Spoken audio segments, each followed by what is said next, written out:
Hi, and welcome back to Police Stories Podcast.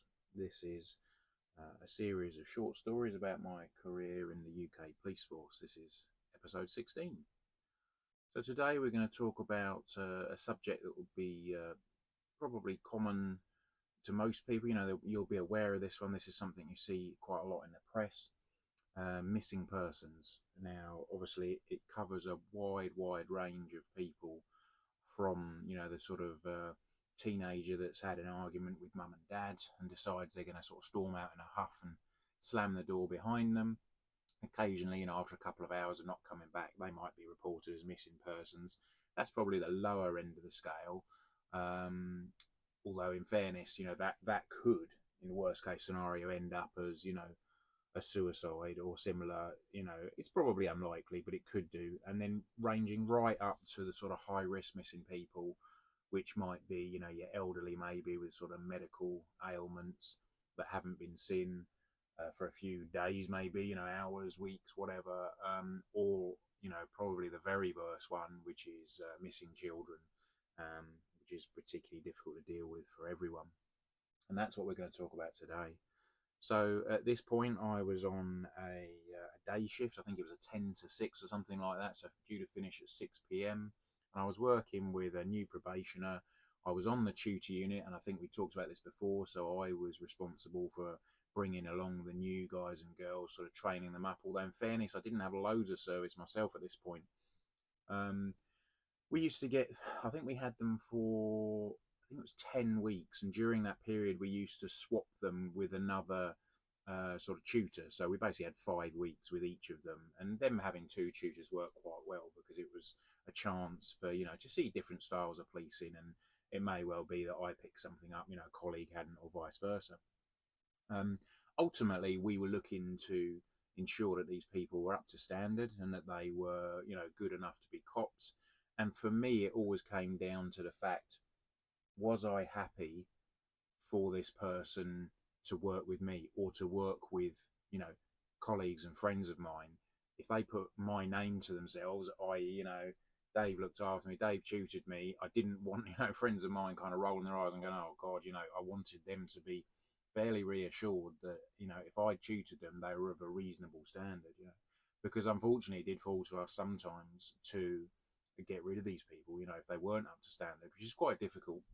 And one of the things I used to keep was, I jokingly called it the Blue Book of Doom, but it was just a small exercise book. And each time we dealt with something with the tutee, I would just make a note of what it was and kind of how they performed, and just any notes, about, did well on this, maybe needs some work on that, blah, blah, whatever it is. But that was kept kind of in my office on the desk, and it was open for them all to see. There was no surprises in there. And after each incident, we would talk through what had happened and how it had gone and what had worked well and what hadn't.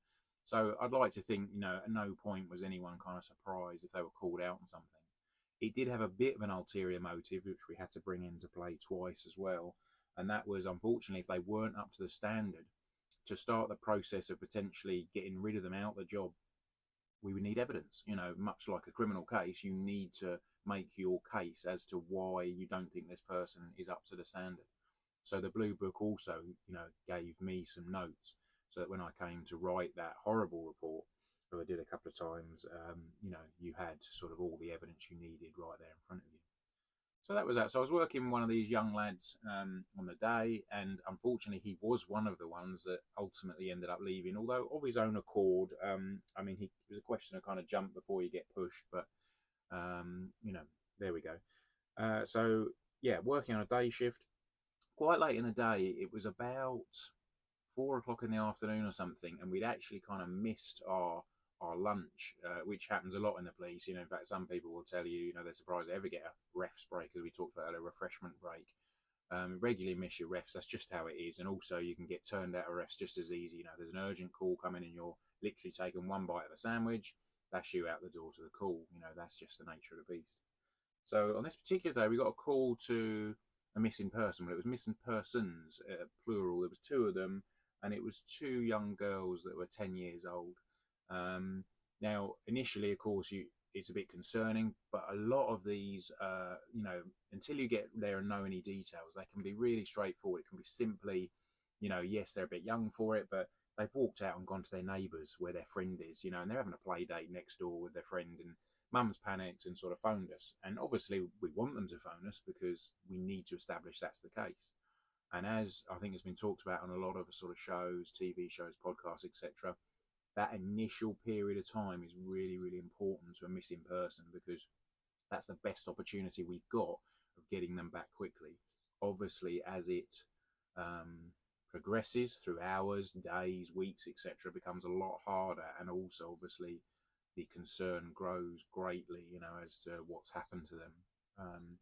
So we go along to this address, and I speak to the parents, and in fact, these two girls walk to school together, and they live very near to each other, and they'd left in the morning as usual at 8:30 or so, and it took them, I think, 15 minutes or something to walk to their school. Well, they'd never arrived at school, and that was obviously unusual. But more importantly, the school had never told the parents until literally now, because you might think, well, why are they just reporting at kind of 4 o'clock in the afternoon if the kids went missing at 8:30? But the reality is that particular day, it was unfortunate, as these things quite often work out. There was a number of missing children that day. I think there was maybe like a sickness bug going around or whatever. So, there might have been like 6 or 8 children not turned up that day without sort of good reason as such. And I think, it was just one of those classics where a few things add up. And for one reason or another, they hadn't let the parents know till quite late on. So you can imagine that now left us a good few hours kind of behind the game, which is, as I say, never good in missing persons. So we took the details. Initially, it's just a very basic form, and it just captures all the details you'd expect, name, date of birth, description. We always try and get a photo if we can, and a recent photo as well. I've quite often had people try to give me, oh, here's a photo of so-and-so, and you look at them and you go, sorry, did you say this person was 70? And they're like, yeah. You go, this is a 20-year-old, oh, that's the only photo I've got of them. Well, it's probably not a lot of use to us, but invariably nowadays with smartphones and etc., there is normally relatively recent photos of these people, so we always take those. One of the other things we always do is we always search the house, because again, I've been to quite a few calls, as we all have, where they say, little Johnny's gone missing, haven't seen him, I'm really worried, don't know where he is. And you say, right, I'm just going to have a quick look around the house. No, I've looked around the house, I've looked around all the hiding places. You go, okay, but I really need to satisfy myself they're not here. It's not I don't trust you, but can I just have a quick look? And most parents, will be like, sure, no problems. The other good thing to do at this point is to speak to, if they've got any siblings, any brothers or sisters, I always like to speak to them and say, how's it going? All right. Oh, we're looking for your brother, So when you play hide and seek, where do you hide? Where's his favourite hiding place? Twice I've had them take me direct to, under the bed, behind a suitcase, in the cupboard, or wherever it was, and say, this is his favourite spot. Oh, and in fact, that's where he is, So that can work quite well in terms of figuring out where they are. And it's the very first question you're going to be asked as well by any sort of senior rank, have you searched the house? Because if you haven't, you'll be going back to search it. Because we just can't afford to start pouring resources, lots and lots of cops and dogs and potentially helicopters and search teams and all sorts of things into it if they're hiding under the bed. Simple game of hide and seek. So on this occasion, I'd done just that, and we'd had a look around the house. We were fairly happy. And of course, very quickly as well, we're going to go and knock on neighbours' doors just to establish, because they might have said, oh yeah, I think they said that they, were going off to do this and that or whatever. So, you do those very basic inquiries early on. So you take your report, you get all your details, you've got your photo. On this occasion, we headed back to the Nick, and I spoke to my sergeant. Because again, a sergeant's going to very quickly be involved in any sort of decision-making process rather, in relation to missing people. So I gave him the details, and at the end of it, it didn't seem your normal one, certainly. These were 2 10-year-old girls. They'd never been missing before. There was no real family problems. Sometimes it's very obvious there's a big family problem, or there's just been a nasty divorce, or, in some cases there may be child abuse going on, all sorts, but none of that was the case with this job. So it really seemed out of character. But rather unfairly, my sergeant said to me, well, I'll kind of leave it up to you. If you want to put the balloon up and we sort of escalate this and take it all the way, then that's fine. or maybe we wait a bit longer and just see if they turn up because actually, they're at a neighbour's house. It's a little bit unfair because that's very clearly at least a sergeant's decision, and then going up from there, an inspector or whoever, not really a PC's decision, but it was very clear in my mind that we 100% needed to escalate it. So I told him that, and from there, then inspectors become notified, and then slowly the sort of wheels go into motion. So the initial reports were taken, they were logged, people were told, they got circulated, amongst police as their description. Obviously, we headed to the school. We tried to speak to some of their friends, or we did speak to some of their friends to say, to see had they mentioned, that they're planning anything. Because sometimes, they'll tell their best pal at school, actually, tomorrow we're bunking off school, and me and so are going to go and down the beach or into the park or whatever it was. And that did muddy the waters a little bit because one of the kids said that one of these two girls had spoken about, I think it was going to London, but it was going to buy a present or go shopping or something, or there was definitely something that could have led to why they'd gone missing in the first place. So that did alter it a little bit, but again, you couldn't put too much on it. These are two 10-year-old girls. So anyway, the inquiries continue, and then I was due to go off shift, and very quickly, it was passed to the next team that was coming on, and they pick up the inquiries. Obviously, you've detailed what inquiries you've done. And then you had a chat with them invariably. There's a handover, they pick it up, and you go off duty. But of course, you do wonder when you're at home, I'm hoping they found those girls now. And so it carries on. So, and invariably, you'll come into work the next day and go, yeah, we found them. They were down the beach. They were at their friend's house. They'd spent too long in the park or whatever it was. But unfortunately, that wasn't the case on this day. So, came back on shift the next day to find that both the girls were still missing. And by now, obviously, as we would say in the police, this thing had grown legs. It was starting to really develop because now you've had two 10-year-old girls missing overnight, which is a massive deal. So unless they're, with, a friend that they've stayed overnight with or a relative, and we pretty much ruled all of those out, there's a real concern now. 10-year-old girls don't just wander the streets at night and not get recognised, or noticed by a member of the public. So it had got ramped up, and what had started to happen was media appeals had gone out. Now, nowadays, again, that's a lot easier with your, kind of Facebooks and Twitters and Instagram and all the rest of it. These things go out a lot quicker online to get out there. But in those days, you were pretty much down to the radio and, newspapers, which obviously don't necessarily come out immediately. The radio actually was probably the quickest one. So the description went out on there. Now, obviously, you have to do that, and you have to put out those details. But the risk is that you start to get a lot of mainly well-meaning people ringing up saying, "I think I've seen them," and you have to. It swallows up a lot of resources sending off cops and people to sort of check, these various sightings out. And in fact, in this occasion, we had several sightings in the Met, in London, which was sort of 70 miles away. Seemed unlikely, but you couldn't rule it out, so those had to be followed up by Met cops, to see if there's anything in it. And it appeared there wasn't, So we had no confirmed sightings, and now 24 hours gone, which is never good. And slowly this thing, as I say, gets bigger and bigger, kind of higher ranks get brought in, more specialists. And throughout the day, there was various inquiries going on. The one big issue is we didn't really have a starting point, but I suppose we did. When they left home to leave, for school in the morning, it was a relatively short distance. I think maybe something like half a mile. Yeah, about half a mile, I think it was.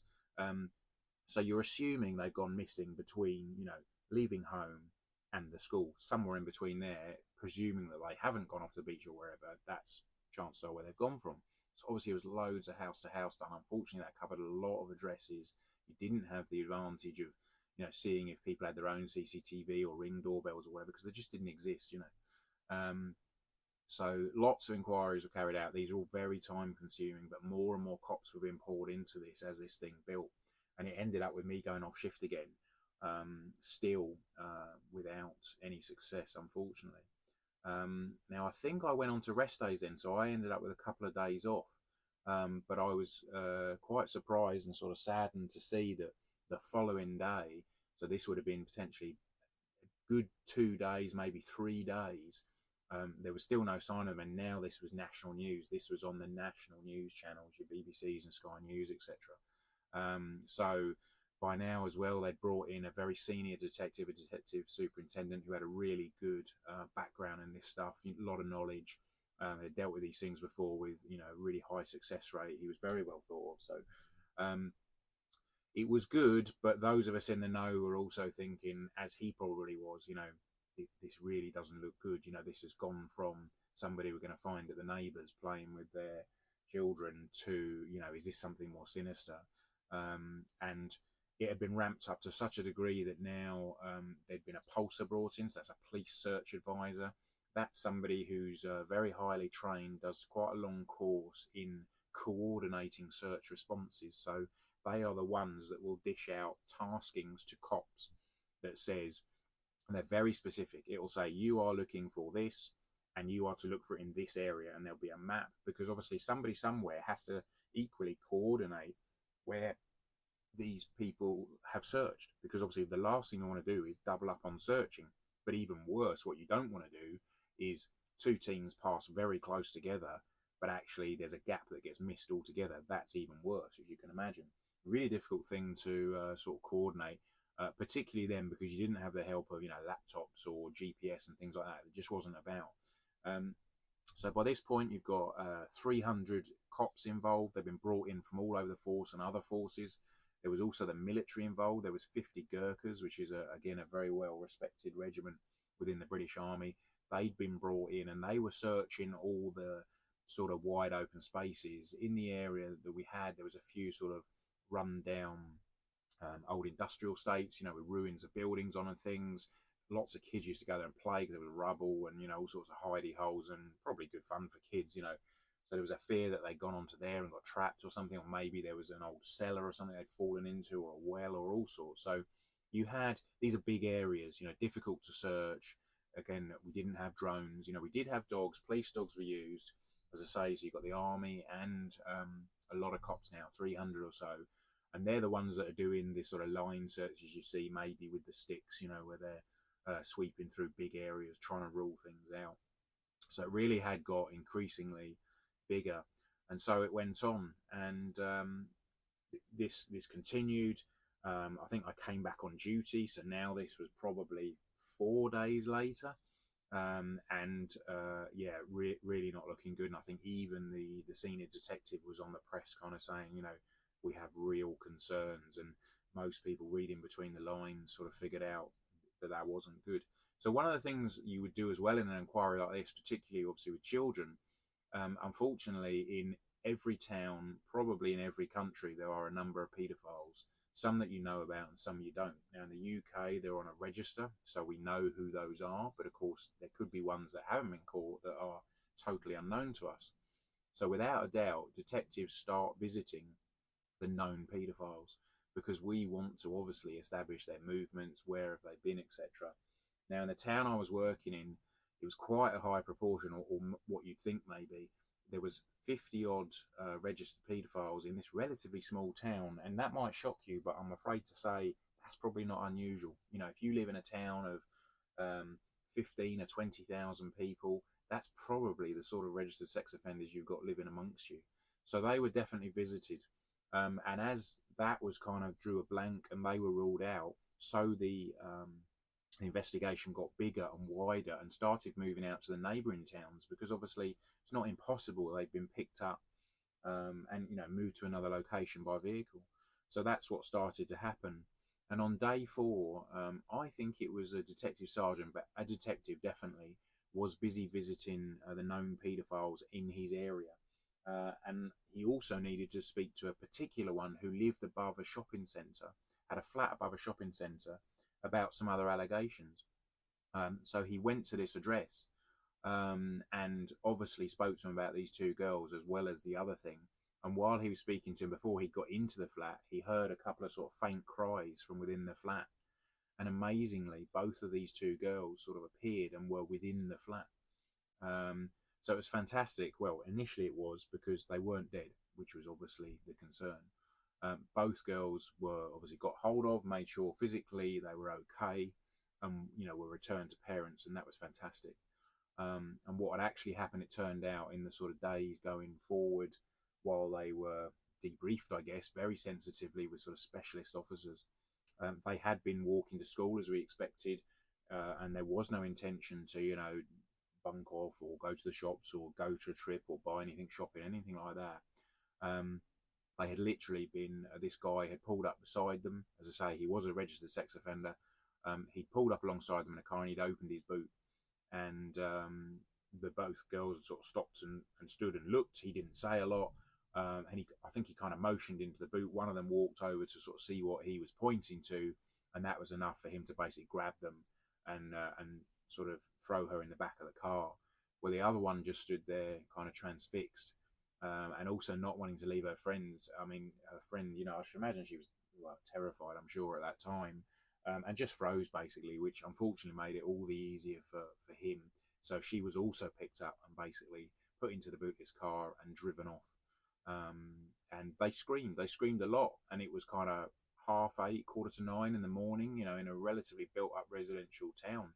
So it's not like they were in the sort of rural woods or anything. I'm really surprised that no one heard those screams. But unfortunately, in urban environments, people are used to noises. People think, oh, somebody's got their telly on too loud, or foxes is a classic. When foxes scream at night, I don't know if you've ever heard them, it literally sounds like someone's been murdered. It's the most horrendous noise. And if you live in a place that's got a lot of foxes, you can quite often sort of write off various noises to foxes, whether that's the case or not. So, unfortunately, yeah, no one realised they'd gone. They're into the boot of the car and they were away, to this neighbouring town. And then to get them from the car into the flat, he took them out one at a time, but he zipped them into large sports bags, one at a time. Because bearing in mind, these were, 10-year-old girls, so physically they were pretty small. These large sort of wheelie, sports bags with a handle. He zipped them in one at a time and took them into the flat so they weren't seen, and basically threatened them, that if they made a noise, then that was the end of them. He's a horrible, horrible guy. And they were taken into the flat, and that's where they were held for 4 days. And they weren't killed, which is something, but unfortunately they were repeatedly sexually assaulted over that period of 4 days, and they suffered terribly. Really, really nasty job. I think it almost broke them mentally, going forward in the years ahead. I've certainly read some stuff that they've said, and I mean, it just sounds terrible. But hopefully they will recover one day. Like I say, for us, a sort of good result, but also the damage mentally that's been done to them. So yeah, not a good story, I'm afraid. But it just shows, we go to, and I've certainly been to, hundreds of missing people, and it's really easy to just write them off as, oh, this will be nothing. This will be, they've done this and they've done that. Let's not worry about it too much.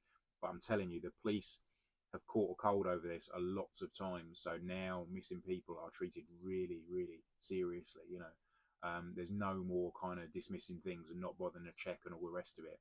It's really taken seriously because, we know the potential.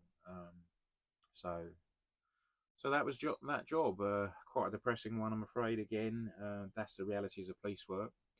Hopefully you found it interesting, and I'll speak to you again on the next one. Take it easy. Cheers. Bye.